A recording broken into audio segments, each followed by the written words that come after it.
ਜਦੋਂ ਆਪਾਂ ਖਾਲਸਾ ਸ਼ਬਦ ਪੜ੍ਹਦੇ ਹਾਂ, ਖਾਲਸੇ ਸ਼ਬਦ ਦੇ ਅਰਥ ਕਈ ਨੇ। ਖਾਲਸੇ ਦਾ ਅਰਥ ਹੁੰਦਾ ਸ਼ੁੱਧ, ਨਿਰਮਲ, ਜਿਹਦੇ ਵਿੱਚ ਕੋਈ ਵੀ ਮਿਲਾਵਟ ਨਹੀਂ। ਖਾਲਸੇ ਦਾ ਅਰਥ ਹੈ ਆਜ਼ਾਦ, ਜਿਹੜਾ ਕਿਸੇ ਵੀ ਚੀਜ਼ ਦਾ ਗੁਲਾਮ ਨਹੀਂ। ਤੇ ਖਾਲਸੇ ਦਾ ਅਰਥ ਇਹ ਵੀ ਕੀਤਾ ਗਿਆ ਹੈ ਕਿ ਉਹ ਜ਼ਮੀਨ ਜਿਹਦਾ ਸਿੱਧਾ ਸੰਬੰਧ ਮਾਲਕ ਦੇ ਨਾਲ ਹੁੰਦਾ ਹੈ, ਕੋਈ ਹੋਰ ਵਿੱਚ ਵਿਚੋਲਾ ਨਹੀਂ ਹੁੰਦਾ, ਕੋਈ ਹੋਰ ਤੀਜਾ ਬੰਦਾ ਨਹੀਂ। ਜਿਸ ਜ਼ਮੀਨ ਦਾ ਸੰਬੰਧ ਸਿੱਧਾ ਮਾਲਕ ਦੇ ਨਾਲ ਹੈ, ਉਹਨੂੰ ਖਾਲਸ ਜ਼ਮੀਨ ਕਿਹਾ ਜਾਂਦਾ ਹੈ। ਇੱਥੋਂ ਹੀ ਆਪਣੇ ਜੀਵਨ ਦੇ ਅੰਦਰ ਆਪਾਂ ਲੈ ਕੇ ਤੁਰਨਾ ਵੀ ਅਸਲ ਵਿੱਚ ਖਾਲਸਾ ਕੌਣ ਹੈ। ਖਾਲਸੇ ਦਾ ਅਸਲ ਵਿੱਚ ਜੀਵਨ ਹੈ ਕਿ ਖਾਲਸੇ ਦਾ ਸਿੱਧਾ ਸੰਬੰਧ ਇੱਕ ਅਕਾਲ ਪੁਰਖ ਵਾਹਿਗੁਰੂ ਦੇ ਨਾਲ ਹੈ, ਉਹਦੇ ਵਿਚਕਾਰ ਦੂਜਾ ਤੀਜਾ ਕੋਈ ਵੀ ਨਹੀਂ। ਜਦੋਂ ਆਪਾਂ ਸਤਿਗੁਰੂ ਗੁਰੂ ਗ੍ਰੰਥ ਸਾਹਿਬ ਜੀ ਦੀ ਪਾਵਨ ਬਾਣੀ ਦੇ ਵਿੱਚੋਂ ਪੜ੍ਹਦੇ ਹਾਂ ਬਚਨ, ਤੇ ਮੇਰੇ ਪਾਤਸ਼ਾਹ ਜੀ ਨੇ ਪਾਵਨ ਬਾਣੀ ਵਿੱਚ ਇਹ ਸ਼ਬਦ ਕਹੇ, ਕਹਿੰਦੇ ਅੰਮ੍ਰਿਤ ਪੀਆ ਸਤਿਗੁਰ ਦੀਆ। ਹੇ ਭਾਈ, ਅਸੀਂ ਅੰਮ੍ਰਿਤ ਪੀਤਾ ਹੈ ਜੋ ਸਾਡੇ ਗੁਰੂ ਨੇ ਅੰਮ੍ਰਿਤ ਦਿੱਤਾ ਹੈ। ਤੇ ਅੰਮ੍ਰਿਤ ਪੀਣ ਤੋਂ ਬਾਅਦ ਜੀਵਨ ਕੀ ਬਣਿਆ? ਹੁਣ ਧਿਆਨ ਦੇ ਕੇ ਗੱਲ ਨੂੰ ਸਮਝਣਾ। ਖਾਲਸਾ ਕੌਣ ਹੈ? ਮੇਰੇ ਪਾਤਸ਼ਾਹ ਜੀ ਕਹਿੰਦੇ ਅੰਮ੍ਰਿਤ ਪੀਆ ਸਤਿਗੁਰ ਦੀਆ, ਅਵਰ ਨਾ ਜਾਣਾ ਦੂਆ ਤੀਆ। ਆ ਦੂਜੇ ਤੀਜੇ ਵਾਲੀ ਗੱਲ ਹੀ ਖਤਮ ਹੋ ਗਈ। ਕਹਿੰਦੇ ਹੁਣ ਸਿੱਧਾ ਸੰਬੰਧ ਅਕਾਲ ਪੁਰਖ ਵਾਹਿਗੁਰੂ ਦੇ ਨਾਲ ਹੈ, ਜਿਹੜਾ ਖਾਲਸਾ ਹੈ, ਜਿਹਨੇ ਅੰਮ੍ਰਿਤ ਪੀਤਾ ਹੈ ਗੁਰੂ ਦੇ ਕੋਲੋਂ ਲੈ ਕੇ। ਉਹਦੇ ਵਿਚਕਾਰ ਅਤੇ ਗੁਰੂ ਦੇ ਵਿਚਕਾਰ, ਉਹਦੇ ਵਿਚਕਾਰ ਅਤੇ ਰੱਬ ਦੇ ਵਿਚਕਾਰ ਕੋਈ ਦੂਜਾ ਤੀਜਾ ਹੋਰ ਨਹੀਂ। ਅਸਲ ਵਿੱਚ ਉਹਨੂੰ ਹੀ ਖਾਲਸਾ ਕਹਿੰਦੇ ਨੇ। ਇਸੇ ਕਰਕੇ ਜਦੋਂ ਆਪਾਂ ਸਤਿਗੁਰੂ ਜੀ ਦੀ ਪਾਵਨ ਬਾਣੀ ਦੇ ਵਿੱਚ ਜਿਹੜੀਆਂ ਰੂਹਾਂ ਖਾਲਸੇ ਬਣ ਚੁੱਕੀਆਂ ਨੇ, ਜਿਨ੍ਹਾਂ ਨੇ ਖਾਲਸੇ ਵਾਲੇ ਗੁਣ ਆਪਣੇ ਜੀਵਨ ਵਿੱਚ ਧਾਰਨ ਕਰਕੇ ਅਕਾਲ ਪੁਰਖ ਦੇ ਨਾਲ ਸਾਂਝ ਬਣਾਈ, ਉਹਨਾਂ ਦੀ ਵਿਚਾਰਧਾਰਾ ਨੂੰ ਤੁਸੀਂ ਪੜ੍ਹ ਕੇ ਵੇਖੋ।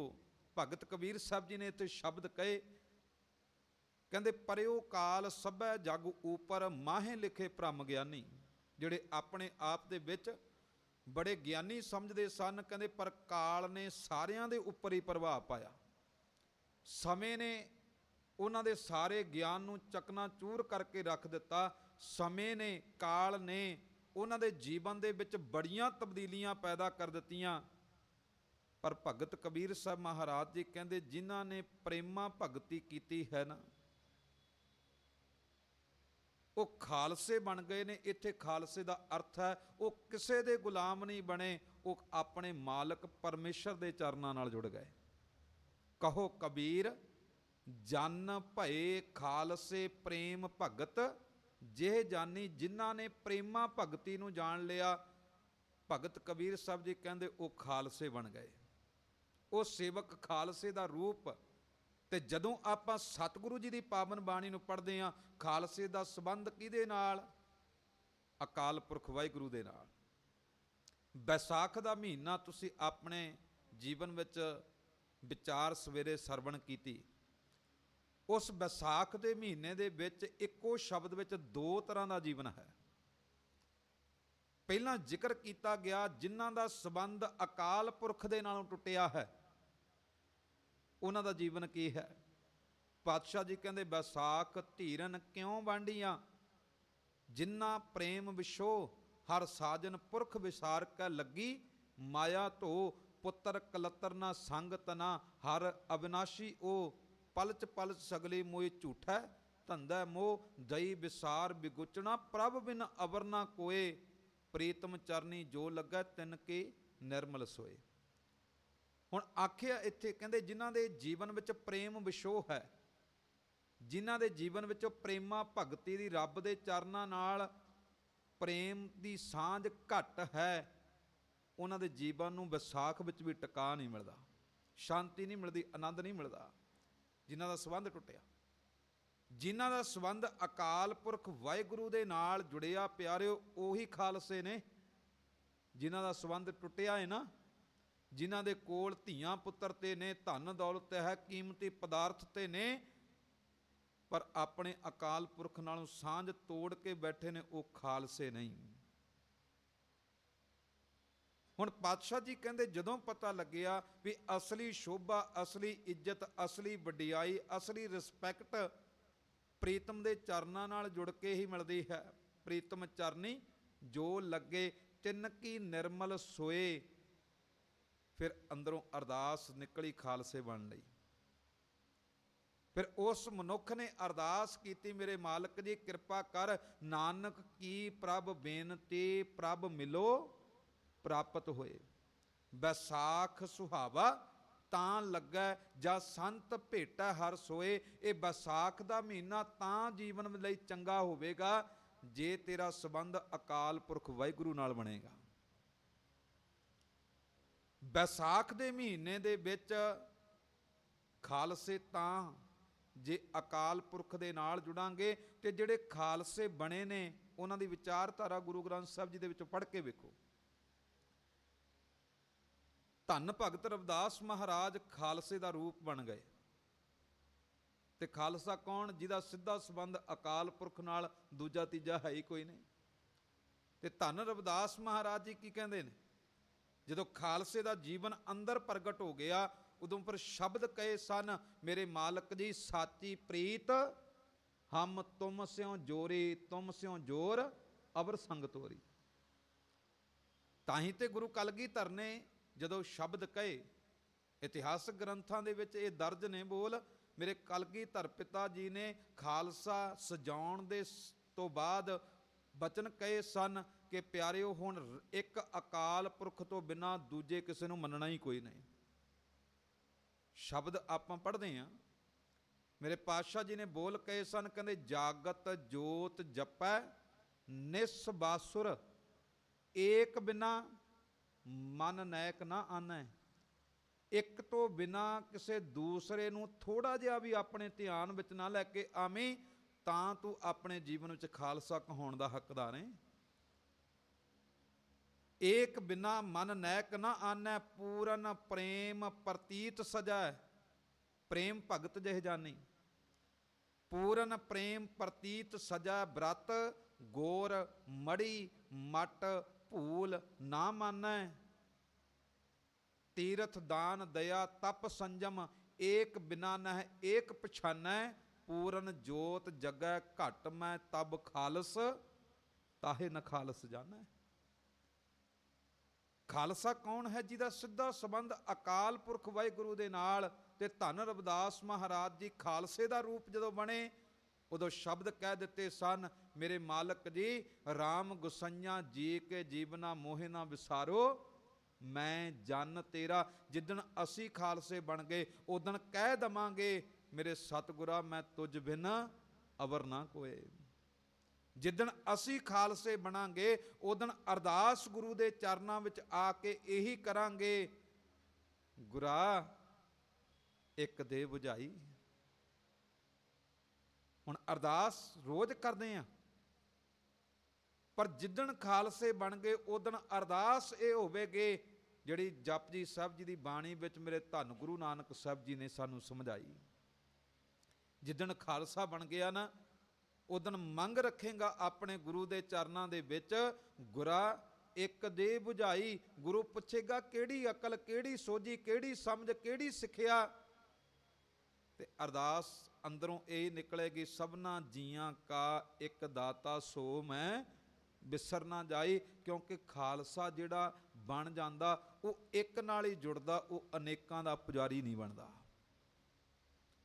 ਉਹ ਅਨੇਕਾਂ ਧਾਗੇ ਤਵੇਜ ਜਾਦੂ ਟੂਣੇ ਮੜੀਆਂ ਮਸਾਣ ਬਾਬੇ ਪੀਰ, ਜਿੰਨਾ ਕੁਝ ਵੀ ਇਸ ਧਰਤੀ ਦੇ ਉੱਪਰ, ਉਹ ਕਿਸੇ ਦਾ ਪੁਜਾਰੀ ਨਹੀਂ ਬਣਦਾ, ਕਿਉਂਕਿ ਉਹਦਾ ਸਿੱਧਾ ਸੰਬੰਧ ਅਕਾਲ ਪੁਰਖ ਵਾਹਿਗੁਰੂ ਦੇ ਨਾਲ ਹੁੰਦਾ। ਤਾਂ ਹੀ ਤੇ ਆਪਾਂ ਜਦੋਂ ਕਲਗੀਧਰ ਪਿਤਾ ਦੀਆਂ ਬਾਤਾਂ ਪੜ੍ਹਦੇ ਹਾਂ, ਜਦੋਂ ਉਹਨਾਂ ਨੂੰ ਪੁੱਛੀਏ, ਸੱਚੇ ਪਾਤਸ਼ਾਹ ਇਹ ਖਾਲਸਾ ਤੁਹਾਡਾ? ਮੇਰੇ ਪਾਤਸ਼ਾਹ ਜੀ ਕਹਿੰਦੇ ਮੇਰਾ ਨਹੀਂ। ਫਿਰ ਸੱਚੇ ਪਾਤਸ਼ਾਹ ਜੀ ਖਾਲਸਾ ਕਿਹਦਾ? ਮੇਰੇ ਸਾਹਿਬ ਜੀ ਕਹਿੰਦੇ ਖਾਲਸਾ ਅਕਾਲ ਪੁਰਖ ਕੀ ਫੌਜ। ਇਹ ਤੇ ਅਕਾਲ ਪੁਰਖ ਦੀ ਫੌਜ ਹੈ, ਇਹ ਤੇ ਅਕਾਲ ਪੁਰਖ ਦਾ ਹੈ। ਜਦੋਂ ਗੱਲ ਆਈ ਖਾਲਸੇ ਦੀ, ਇਹ ਖਾਲਸਾ ਕਿਹਦਾ ਹੈ, ਇਹ ਕਿਹਦੇ ਨਾਲ ਜੁੜਿਆ ਹੈ, ਉਦੋਂ ਸ਼ਬਦ ਕਹਿ ਦਿੱਤੇ ਸਨ, ਵਾਹਿਗੁਰੂ ਜੀ ਕਾ ਖਾਲਸਾ। ਇਹ ਤੇ ਵਾਹਿਗੁਰੂ ਦਾ ਹੈ, ਕਿਸੇ ਹੋਰ ਦਾ ਨਹੀਂ, ਚੇਤੇ ਰੱਖਿਓ। ਇਸ ਕਰਕੇ ਧਿਆਨ ਦੇਣਾ, ਖਾਲਸੇ ਦਾ ਅਰਥ ਕੀ ਹੈ, ਜਿਹੜਾ ਸਿੱਧਾ ਆਪਣੇ ਮਾਲਕ ਪਰਮੇਸ਼ਰ ਦੇ ਚਰਨਾਂ ਨਾਲ ਜੁੜਿਆ ਹੋਇਆ। ਫਿਰ ਖਾਲਸਾ ਹੀ ਇਹ ਗੱਲ ਕਹਿੰਦਾ ਹੈ, ਮੇਰੇ ਮਾਲਕ ਜੀ ਹੁਣ ਤੇਰੇ ਤੋਂ ਬਿਨਾਂ ਮੈਂ ਕਿਸੇ ਹੋਰ ਨਾਲ ਜੁੜਨਾ ਕੋਈ ਨਹੀਂ, ਇਸ ਕਰਕੇ ਮੇਰੇ ਮਾਲਕਾ ਤੁਧ ਬਿਨ ਦੂਜਾ ਨਾਹੀ ਕੋਏ, ਤੂੰ ਕਰਤਾਰ ਕਰੈ ਸੋ ਹੋਏ, ਤੇਰਾ ਜੋਰ ਤੇਰੀ ਮਨ ਟੇਕ, ਸਦਾ ਸਦਾ ਜਪ ਨਾਨਕ ਏਕ। ਜਿਹੜਾ ਖਾਲਸਾ ਬਣ ਗਿਆ ਉਹਨੇ ਇਹ ਸ਼ਬਦ ਕਹੇ ਨੇ ਕਿ ਮੇਰੇ ਮਾਲਕ ਜੀ ਫਿਰਤ ਫਿਰਤ ਪ੍ਰਭ ਆਇਆ, ਪਰਿਆ ਤਉ ਸ਼ਰਨ ਆਏ, ਨਾਨਕ ਕੇ ਪ੍ਰਭ ਬੇਨਤੀ ਆਪਣੀ ਭਗਤੀ ਲਾਏ। ਹੁਣ ਆਪਣੀ ਭਗਤੀ ਲਾਈ, ਕਿਸੇ ਹੋਰ ਦੀ ਨਹੀਂ। ਜਿੱਦਣ ਖਾਲਸੇ ਬਣ ਗਏ ਉਦਣ ਅਰਦਾਸ ਇਹ ਅੰਦਰੋਂ ਨਿਕਲੇ ਗਏ, ਮੇਰੇ ਮਾਲਕ ਜੀ ਕਿਰਪਾ ਕਰ, ਰਹਿਮਤ ਕਰ, ਮੈਂ ਤੇਰੇ ਨਾਲ ਹੀ ਜੁੜਨਾ ਚਾਹੁੰਦਾ ਹਾਂ, ਮੈਂ ਤੇਰੇ ਦਰ ਤੋਂ ਬਿਨਾਂ ਕਿਸੇ ਹੋਰ ਦਰ ਦਾ ਮੰਗਤਾ ਨਹੀਂ ਬਣਨਾ ਚਾਹੁੰਦਾ।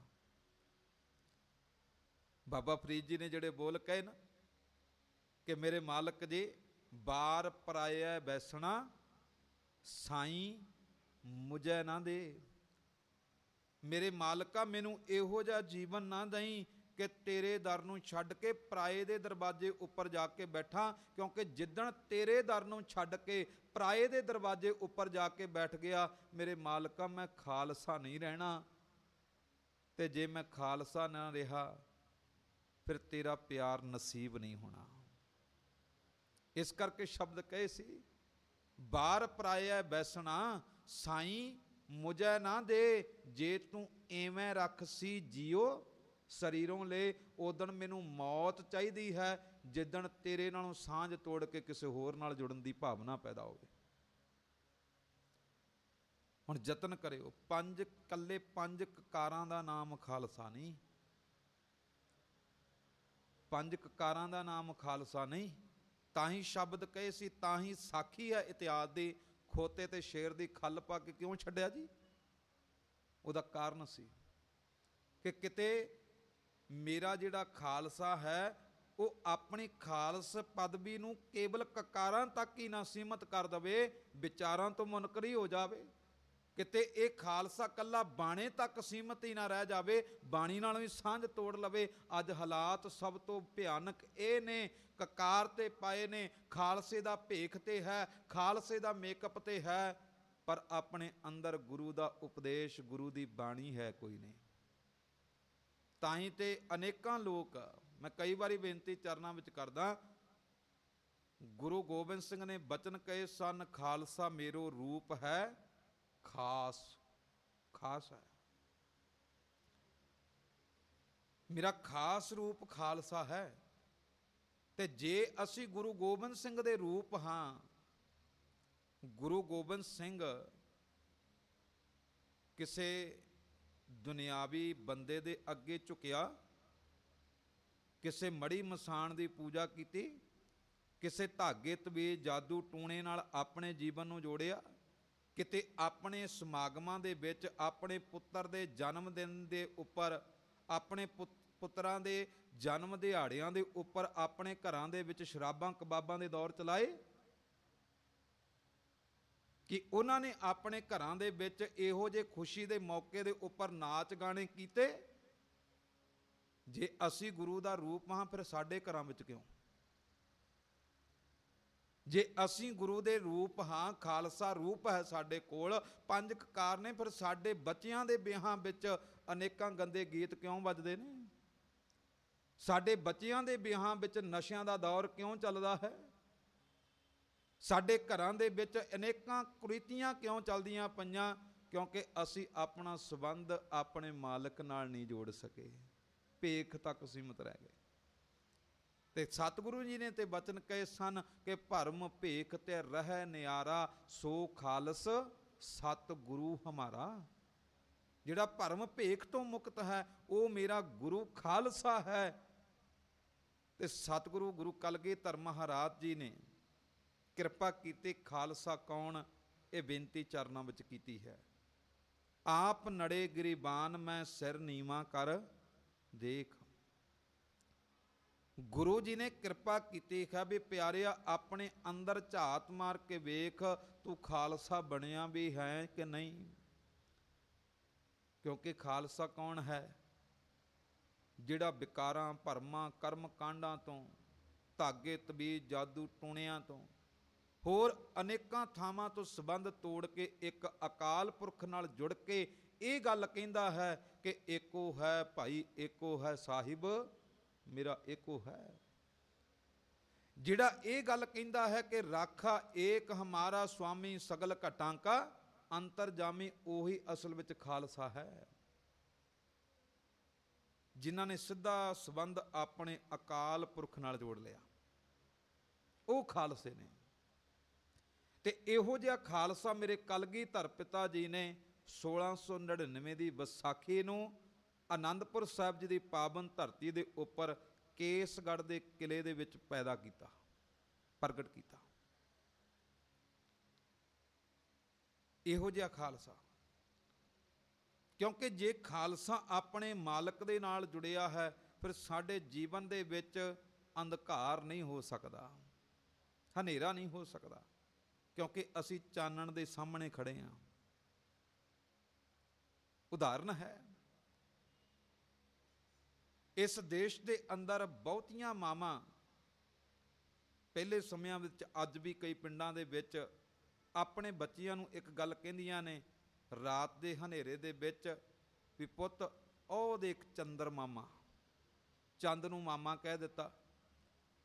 ਮਾਮੇ ਤੋਂ ਭਾਵ ਉਸ ਔਰਤ ਨੇ ਚੰਦ ਨੂੰ ਆਪਣਾ ਭਰਾ ਬਣਾ ਲਿਆ, ਇੰਨਾ ਪਿਆਰ ਦਿੱਤਾ ਚੰਦ ਨੂੰ। ਕਹਿੰਦੀ ਵੇਖ ਪੁੱਤ ਉਹਦੇ ਚੰਦ ਮਾਮਾ ਤੇਰਾ, ਆਪਣੇ ਬੱਚੇ ਨੂੰ ਦਿਖਾਉਂਦੀ ਹੈ ਸਾਰਾ ਸਾਲ।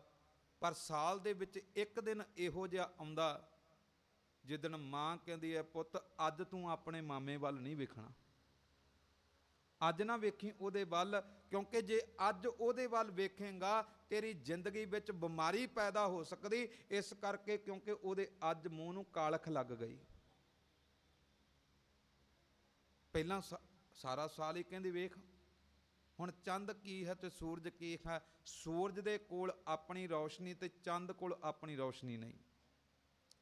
ਸੂਰਜ ਦੇ ਕੋਲੋਂ ਚੰਦਰਮਾ ਰੌਸ਼ਨੀ ਲੈਂਦਾ ਤਾਂ ਚਮਕਦਾ ਹੈ, ਸੂਰਜ ਕੋਲੋਂ ਰੌਸ਼ਨੀ ਲੈ ਕੇ ਚੰਦਰਮਾ ਰਾਤ ਦੇ ਹਨੇਰੇ ਨੂੰ ਖਤਮ ਕਰਦਾ ਹੈ। ਸਾਇੰਸ ਨੇ ਅੱਜ ਖੋਜ ਕੀਤੀ ਵੀ ਚੰਦਰਮਾ ਦੀ ਆਪਣੀ ਰੌਸ਼ਨੀ ਨਹੀਂ, ਇਹ ਸੂਰਜ ਤੋਂ ਰੌਸ਼ਨੀ ਲੈਂਦਾ। ਗੁਰੂ ਗ੍ਰੰਥ ਸਾਹਿਬ ਜੀ ਦੀ ਪਾਵਨ ਬਾਣੀ ਨੇ ਪਹਿਲਾਂ ਹੀ ਇਹ ਸ਼ਬਦ ਲਿਖ ਦਿੱਤੇ ਸਨ ਕਿ ਸੱਸ ਘਰ ਸੂਰਜ ਸਮਾਵੈ। ਸੱਸ ਦਾ ਅਰਥ ਹੈ ਚੰਦਰਮਾ, ਸੱਸ ਘਰ ਸੂਰ ਸਮਾਵੈ। ਸੂਰਜ ਜਿਹੜਾ ਹੈ ਉਹ ਆਪਣੀ ਰੌਸ਼ਨੀ ਲੈ ਕੇ ਸੂਰਜ ਚੰਦਰਮਾ ਦੇ ਘਰ ਵਿੱਚ ਜਾ ਕੇ ਸਮਾਉਂਦਾ, ਬੈਠਦਾ। ਚੰਦਰਮਾ ਨੂੰ ਰੌਸ਼ਨੀ ਸੂਰਜ ਦਿੰਦਾ ਹੈ। ਜਦੋਂ ਚੰਦਰਮਾ ਦੇ ਆਪਣਾ ਸੰਬੰਧ ਜਿਹੜਾ ਸਿੱਧਾ ਸੂਰਜ ਨਾਲ ਜੁੜਿਆ, ਉਹ ਦੁਨੀਆ ਦਾ ਹਨੇਰਾ ਦੂਰ ਕਰਨ ਦੀ ਤਾਕਤ ਰੱਖਦਾ। ਪਰ ਇੱਕ ਦਿਨ ਇਹੋ ਜਿਹਾ ਆਉਂਦਾ ਉਸ ਚੰਦਰਮਾ ਅਤੇ ਸੂਰਜ ਦੇ ਵਿਚਕਾਰ, ਜਿੱਦਣ ਧਰਤੀ ਆ ਜਾਂਦੀ ਉਦਣ ਚੰਦਰ ਗ੍ਰਹਿਣ ਲੱਗਦਾ ਹੈ, ਉਦਣ ਚੰਦ ਨੂੰ ਗ੍ਰਹਿਣ ਲੱਗ ਜਾਂਦਾ। ਕਿਉਂਕਿ ਹੁਣ ਜਿਹੜਾ ਸਿੱਧਾ ਸੰਬੰਧ ਜੁੜਿਆ ਸੀ ਉਹਦੇ ਵਿਚਕਾਰ ਕੋਈ ਤੀਜਾ ਆ ਗਿਆ। ਇਸ ਕਰਕੇ ਮਾਂ ਕਹਿੰਦੇ ਅੱਜ ਇਹਦੇ ਮੂੰਹ ਨੂੰ ਕਾਲਖ ਲੱਗੀ ਹੈ, ਅੱਜ ਇਹ ਬਿਮਾਰੀ ਪੈਦਾ ਕਰਨ ਵਾਲਾ ਬਣ ਗਿਆ। ਇਸ ਕਰਕੇ ਪੁੱਤ ਭਾਵੇਂ ਇਹਨੂੰ ਮਾਮਾ ਮੈਂ ਤੇਰਾ ਕਿਹਾ ਪਰ ਇਹਦੇ ਨਾਲ ਨਹੀਂ ਜੁੜਨਾ, ਕਿਉਂਕਿ ਇਹ ਵਿਕਾਰ ਪੈਦਾ ਕਰਨ ਵਾਲਾ ਹੈ, ਅੱਜ ਜੀਵਨ ਨੂੰ ਉਜਾੜਨ ਵਾਲਾ। ਚੇਤੇ ਰੱਖਿਓ, ਜਦੋਂ ਅਸੀਂ ਆਪਣੇ ਮਾਲਕ ਦੇ ਨਾਲ ਸਿੱਧੇ ਜੁੜੇ ਰਹਾਂਗੇ ਦੁਨੀਆ ਨੂੰ ਚਾਨਣ ਦੇਣ ਵਾਲੇ ਬਣਾਂਗੇ। ਪਰ ਜਿੱਦਣ ਸਾਡੇ ਵਿਚਕਾਰ ਕੋਈ ਹੋਰ ਆ ਗਿਆ ਨਾ, ਜਿੱਦਣ ਸਾਡੇ ਵਿਚਕਾਰ, ਸਾਡੇ ਅਤੇ ਗੁਰੂ ਦੇ ਵਿਚਕਾਰ, ਗੁਰ ਪਰਮੇਸ਼ਰ ਏਕੋ ਜਾਣ, ਜਿੱਦਣ ਗੁਰੂ ਅਤੇ ਸਾਡੇ ਵਿਚਕਾਰ ਕੋਈ ਤੀਜਾ ਆ ਕੇ ਬੈਠ ਗਿਆ, ਚੇਤੇ ਰੱਖਿਓ ਅਸੀਂ ਆਪਣੇ ਗੁਰੂ ਤੋਂ ਫਿਰ ਚਾਨਣ ਲੈ ਕੇ ਦੁਨੀਆ ਦਾ ਹਨੇਰਾ ਨਹੀਂ ਦੂਰ ਕਰ ਸਕਦੇ, ਕਿਉਂਕਿ ਵਿਚਕਾਰ ਕੋਈ ਆ ਗਿਆ ਹੈ। ਹੁਣ ਅਸੀਂ ਗੁਰੂ ਦੀ ਗੱਲ ਸੁਣਨੀ ਬੰਦ ਕਰ ਦਿੱਤੀ, ਹੁਣ ਅਸੀਂ ਆਪਣੇ ਜੀਵਨ ਵਿੱਚ ਉਸ ਬੰਦੇ ਦੀ ਗੱਲ ਸੁਣਦੇ ਹਾਂ ਜਿਹੜਾ ਵਿਚਕਾਰ ਬੈਠਾ। ਤਾਂ ਹੀ ਅਨੇਕਾਂ ਲੋਕ ਬਾਬਿਆਂ ਦੇ ਨਾਲ ਜੁੜੇ ਨੇ, ਪਰ ਜਿੱਥੋਂ ਬਾਬਾ ਚਾਨਣ ਲੈ ਕੇ ਸਾਨੂੰ ਗੱਲ ਦੱਸਦਾ ਉਹਦੇ ਨਾਲ ਨਹੀਂ ਜੁੜਦੇ। ਜੇ ਬਾਬਾ ਇਹ ਗੱਲ ਕਹਿੰਦਾ ਵੀ ਇੱਕ ਆਹ ਸ਼ਬਦ ਪਰ ਤੇਰੇ ਘਰ ਵਿੱਚ ਧਨ ਦੌਲਤ ਬੜੀ ਆਵੇਗੀ, ਫਿਰ ਮੈਂ ਪੂਰੇ ਗੁਰੂ ਗ੍ਰੰਥ ਸਾਹਿਬ ਨੂੰ ਕਿਉਂ ਨਾ ਪੜ੍ਹਾਂ। ਜੇ ਬਾਬਾ ਇਹ ਗੱਲ ਕਹਿੰਦਾ ਆਹ ਸ਼ਬਦ ਪੜ੍ਹ ਤੈਨੂੰ ਪੁੱਤ ਦੀ ਦਾਤ ਮਿਲੇਗੀ, ਫਿਰ ਮੈਂ ਪੂਰੇ ਗੁਰੂ ਗ੍ਰੰਥ ਸਾਹਿਬ ਨੂੰ ਕਿਉਂ ਨਾ ਪੜ੍ਹਾਂ। ਪੂਰੇ ਗੁਰੂ ਗ੍ਰੰਥ ਸਾਹਿਬ ਨੂੰ ਪੜ੍ਹ ਕੇ ਪਤਾ ਨਹੀਂ ਕਿੰਨੀਆਂ ਕੁ ਦਾਤਾਂ ਮਿਲ ਜਾਣੀਆਂ, ਮੈਂ ਇੱਕ ਸ਼ਬਦ ਹੀ ਕਿਉਂ ਪੜ੍ਹਾਂ ਬਾਬੇ ਦੇ ਕਹਿਣ ਤੇ। ਕਾਰਨ ਹੀ ਇਹ ਕਿ ਅਸੀਂ ਗੁਰੂ ਅਤੇ ਸਿੱਖ ਦੇ ਵਿਚਕਾਰ ਅੱਜ ਤੀਜਾ ਆ ਕੇ ਬੈਠ ਗਿਆ। ਤਾਂ ਹੀ ਸਾਡਾ ਪੰਥ ਗਿਰਾਵਟ ਵਿੱਚ ਜਾ ਰਿਹਾ, ਤਾਂ ਹੀ ਦੁਨੀਆ ਦੇ ਵਿੱਚ ਅਨੇਕਾਂ ਤਰ੍ਹਾਂ ਦਾ ਸਾਡੇ ਘਰਾਂ ਵਿੱਚ ਹਨੇਰਾ ਪੈਦਾ ਹੋ ਗਿਆ। ਪਤੀ ਅਤੇ ਪਤਨੀ ਦਾ ਕਿੱਡਾ ਪਿਆਰਾ ਰਿਸ਼ਤਾ, ਪਰ ਜਦੋਂ ਗੁਰੂ ਵਿੱਚ ਬੈਠਾ ਸੀ ਉਦੋਂ ਪਿਆਰ ਵਾਲਾ ਰਿਸ਼ਤਾ, ਉਦੋਂ ਆਨੰਦ ਕਾਰਜ। ਇੱਥੇ ਗੁਰੂ ਨੂੰ ਕੋਲ ਰੱਖਿਆ, ਘਰ ਵਿੱਚ ਪਹੁੰਚੇ ਤੇ ਉਹੀ ਰਿਸ਼ਤਾ ਵਿਕਾਰਾਂ ਵਾਲਾ ਬਣ ਗਿਆ, ਕਿਉਂਕਿ ਹੁਣ ਦੋਵੇਂ ਰਹਿ ਗਏ ਨੇ ਵਿੱਚੋਂ ਗੁਰੂ ਨੂੰ ਆਪਣੇ ਨੂੰ, ਜਿੱਥੋਂ ਚਾਨਣ ਲੈਣਾ ਸੀ ਦੋਨਾਂ ਨੇ ਉਹਨੂੰ ਪਾਸੇ ਕਰ ਦਿੱਤਾ। ਇਸ ਕਰਕੇ ਯਤਨ ਕਰਿਓ, ਜਿਹੜੀ ਬੇਨਤੀ ਕਰਦਾ ਪਿਆ, ਖਾਲਸਾ ਕੌਣ? ਜਿਹਦਾ ਸਿੱਧਾ ਸੰਬੰਧ ਆਪਣੇ ਮਾਲਕ ਦੇ ਨਾਲ ਹੈ, ਆਪਣੇ ਵਾਹਿਗੁਰੂ ਦੇ ਨਾਲ ਹੈ। ਸਤਿਗੁਰੂ ਗੁਰੂ ਕਲਗੀਧਰ ਮਹਾਰਾਜ ਜੀ ਨੇ ਕਿਰਪਾ ਕੀਤੀ, ਖਾਲਸਾ ਪ੍ਰਗਟ ਕੀਤਾ। ਪੰਜ ਪਿਆਰੇ ਭਾਈ ਦਇਆ ਸਿੰਘ ਜੀ, ਭਾਈ ਧਰਮ ਸਿੰਘ ਜੀ, ਭਾਈ ਹਿੰਮਤ ਸਿੰਘ ਜੀ, ਭਾਈ ਮੋਹਕਮ ਸਿੰਘ ਜੀ ਤੇ ਭਾਈ ਸਾਹਿਬ ਸਿੰਘ ਜੀ, ਇਹ ਪੰਜ ਪਿਆਰੇ ਅੰਮ੍ਰਿਤ ਦੀ ਦਾਤ ਲੈ ਕੇ ਪ੍ਰਗਟ ਹੋਏ। ਅਸਲ ਵਿੱਚ ਇਹ ਪੰਜ ਪਿਆਰੇ ਨਹੀਂ, ਇਹ ਪੰਜ ਗੁਣ ਨੇ ਜਿਹੜੇ ਇੱਕ ਖਾਲਸੇ ਦੇ ਅੰਦਰ ਹੋਣੇ ਚਾਹੀਦੇ ਨੇ। ਇਹਨਾਂ ਪੰਜਾਂ ਗੁਣਾਂ ਤੋਂ ਸਖਣੇ ਰਹਿਣ ਕਰਕੇ ਸਾਡੇ ਜੀਵਨ ਵਿੱਚ ਉਜਾੜਾ ਪਿਆ। ਦਇਆ ਨਹੀਂ ਤੇ ਅਸੀਂ ਜ਼ਾਲਮ ਬਣ ਗਏ, ਧਰਮ ਨਹੀਂ ਸਾਡੇ ਜੀਵਨ ਵਿੱਚ ਭਟਕਣਾ ਬਣ ਗਈ, ਹਿੰਮਤ ਨਹੀਂ ਅਸੀਂ ਧਰਮ ਕਮਾਉਣ ਤੋਂ ਅਵੇਸਲੇ ਹੋ ਗਏ। ਹਿੰਮਤ ਹੋਣੀ ਚਾਹੀਦੀ ਸੀ, ਫਿਰ ਅੰਮ੍ਰਿਤ ਵੇਲੇ ਉੱਠਣਾ ਔਖਾ ਨਹੀਂ ਲੱਗਣਾ ਸੀ, ਫਿਰ ਬਾਣੀ ਪੜ੍ਹਨੀ ਔਖੀ ਨਹੀਂ ਲੱਗਣੀ ਸੀ, ਫਿਰ ਕਿਰਪਾਨ ਪਹਿਨਣੀ ਔਖੀ ਨਹੀਂ ਲੱਗਣੀ ਸੀ। ਅੱਜ ਹਾਲਾਤ ਨੇ ਹਿੰਮਤ ਆਪਣੇ ਅੰਦਰੋਂ ਖਤਮ ਕਰ ਦਿੱਤੀ। ਅੱਜ ਕਿਰਪਾਨ ਪਾਉਣ ਤੋਂ ਡਰਦੇ ਹਾਂ ਵੀ ਜੇ ਕਿਰਪਾਨ ਪਾ ਲਈ ਫਿਰ ਗੰਦੇ ਗੀਤ ਨਹੀਂ ਸੁਣਨੇ।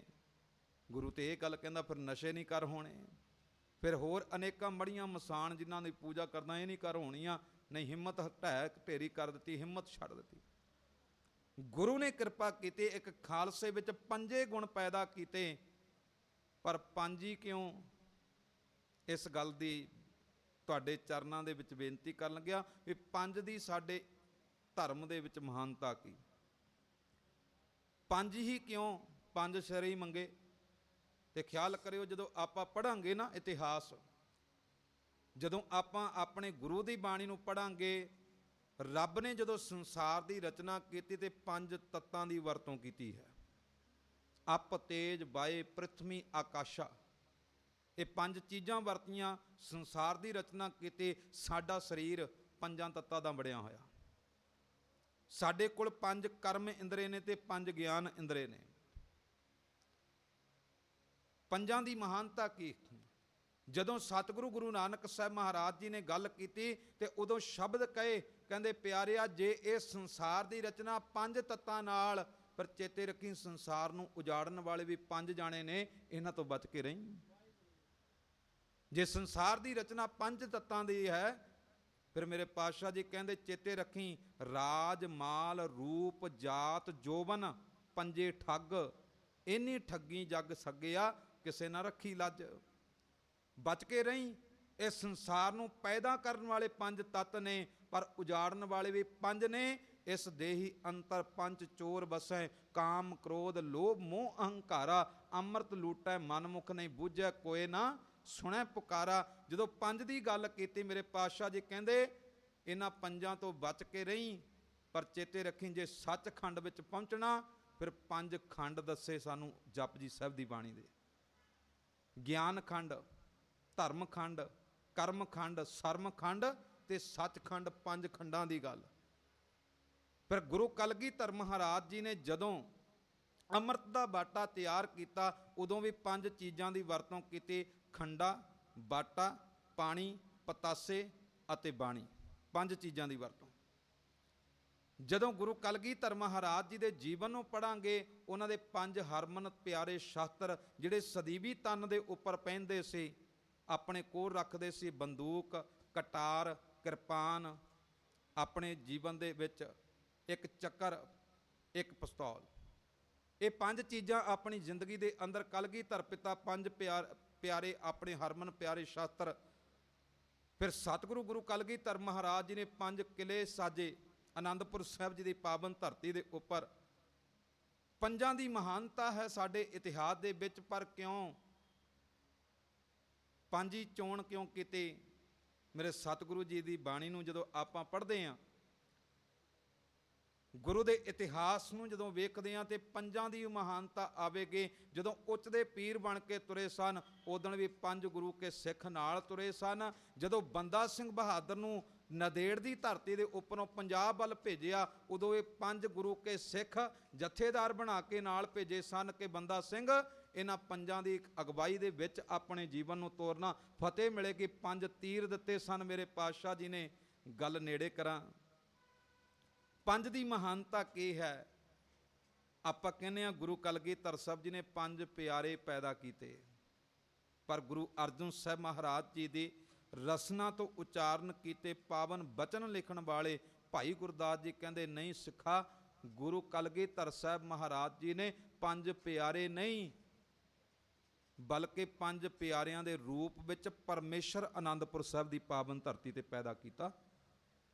ਉਹ 5 ਪਿਆਰੇ ਨਹੀਂ ਪੈਦਾ ਕੀਤੇ। ਗੁਰੂ ਕਿਹਾ, ਸਿੱਖਾ ਵੇਖ, ਇੱਕ ਸਿੱਖ ਦੋਏ ਸਾਧ ਸੰਗ ਪੰਜੀ ਪਰਮੇਸ਼ਰ। ਗੁਰੂ ਕਲਗੀਧਰ ਮਹਾਰਾਜ ਜੀ ਨੇ 5 ਦੇ ਰੂਪ ਵਿੱਚ ਪਰਮੇਸ਼ਰ ਪ੍ਰਗਟ ਕਰ ਦਿੱਤਾ ਆਨੰਦਪੁਰ ਦੀ ਧਰਤੀ ਤੇ, ਕਿਉਂਕਿ ਗੁਰੂ ਕਲਗੀਧਰ ਮਹਾਰਾਜ ਪਰਮੇਸ਼ਰ ਤੋਂ ਬਿਨਾਂ ਕਿਸੇ ਦੂਜੇ ਅੱਗੇ ਸਿਰ ਝੁਕਾਉਂਦੇ ਹੀ ਕਦੇ ਨਹੀਂ। ਪਰਮੇਸ਼ਰ ਦੇ ਅੱਗੇ ਸਿਰ ਝੁਕਾਇਆ। ਅਖੀਰਲਾ ਬੋਲ ਕਹਿ ਕੇ ਫਤਿਹ ਦੀ ਸਾਂਝ ਪਾਉਣ ਲੱਗਿਆ। ਇੱਕ ਕਵੀ ਨੇ ਬੜੇ ਪਿਆਰੇ ਬੋਲ ਕਹਿ ਦਿੱਤੇ, ਕਹਿੰਦੇ, ਦਇਆ ਸਿੰਘ ਦੇ ਰੂਪ ਵਿੱਚ ਦਇਆ ਆਈ, ਪੱਥਰ ਦਿਲਾਂ ਨੂੰ ਵੀ ਦਇਆਵਾਨ ਕਰ ਗਈ। ਉਹ ਧਰਮ ਸਿੰਘ ਤੇ ਧਰਮ ਦੀ ਆਤਮਾ ਹੈ, ਕਾਇਮ ਡੋਲ ਦੇ ਧਰਮ ਇਮਾਨ ਕਰ ਗਏ।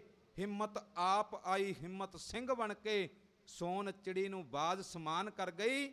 ਮੁਹਕਮ ਸਿੰਘ ਆਇਆ ਆਈ ਹੁਕਮਰਾਨੀ, ਹੁਕਮ ਲੈਣ ਵਾਲੇ ਹੁਕਮਰਾਨ ਕਰ ਗਏ। ਸਾਹਿਬ ਸਿੰਘ ਜਾਂ ਚੌਹਾਂ ਦੇ ਨਾਲ ਮਿਲਿਆ, ਸਾਹਿਬ ਸਿੰਘ ਜਾਂ ਚੌਹਾਂ ਦੇ ਨਾਲ ਮਿਲਿਆ। ਬਾਸਾ 5 ਦੇ ਵਿੱਚ ਭਗਵਾਨ ਕੀਤਾ, ਤਾਈਓ ਹੱਥ ਜੋੜ ਕੇ ਇਹਨਾਂ 5 ਅੱਗੇ ਕਲਗੀਧਰ ਨੇ ਸੀ ਅੰਮ੍ਰਿਤ ਪਾਨ ਕੀਤਾ। ਕਹਿੰਦੇ ਇਹ ਪਰਮੇਸ਼ਰ ਦਾ ਰੂਪ ਨੇ 5 ਪਿਆਰੇ। ਗੁਰੂ ਕਲਗੀਧਰ ਮਹਾਰਾਜ ਜੀ ਨੇ ਪਰਮੇਸ਼ਰ ਦੇ ਅੱਗੇ ਹੱਥ ਜੋੜ ਕੇ ਆਪਣੀ ਬੇਨਤੀ ਕੀਤੀ, ਸੱਚੇ ਪਾਤਸ਼ਾਹ ਜੀ ਹੁਣ ਮੈਨੂੰ ਵੀ ਅੰਮ੍ਰਿਤ ਦੀ ਦਾਤ ਦਿਓ।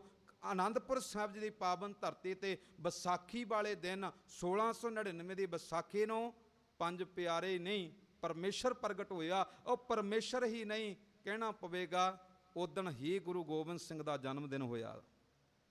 ਉਦਣ ਹੀ ਜਨਮ ਦਿਨ ਹੋਇਆ ਗੁਰੂ ਗੋਬਿੰਦ ਸਿੰਘ ਦਾ, ਕਿਉਂਕਿ ਪਹਿਲਾ ਸਮਾਂ ਜਿਹੜਾ ਹੈ ਉਹ ਗੋਬਿੰਦ ਰਾਏ ਦੇ ਰੂਪ ਵਿੱਚ ਵਿਚਰਦੇ ਨੇ, ਪਰ ਜਿੱਦਣ ਗੁਰੂ ਗੋਬਿੰਦ ਸਿੰਘ ਦਾ ਰੂਪ ਬਣੇ ਨੇ, ਉਦਣ 5 ਪਿਆਰਿਆਂ ਤੋਂ ਅੰਮ੍ਰਿਤ ਦੀ ਦਾਤ ਲੈ ਕੇ ਗੁਰੂ ਗੋਬਿੰਦ ਸਿੰਘ ਜੀ ਪ੍ਰਗਟ ਹੋਏ। ਸਤਿਗੁਰੂ ਕਿਰਪਾ ਕਰਨ, ਗੁਰੂ ਦੇ ਚਰਨਾਂ ਵਿੱਚ ਆਏ ਖਾਂ ਇਹੀ ਬੇਨਤੀ ਕੀਤੀ, ਖਾਲਸੇ ਦਾ ਸਿੱਧਾ ਸੰਬੰਧ ਅਕਾਲ ਪੁਰਖ ਵਾਹਿਗੁਰੂ ਦੇ ਨਾਲ ਹੈ।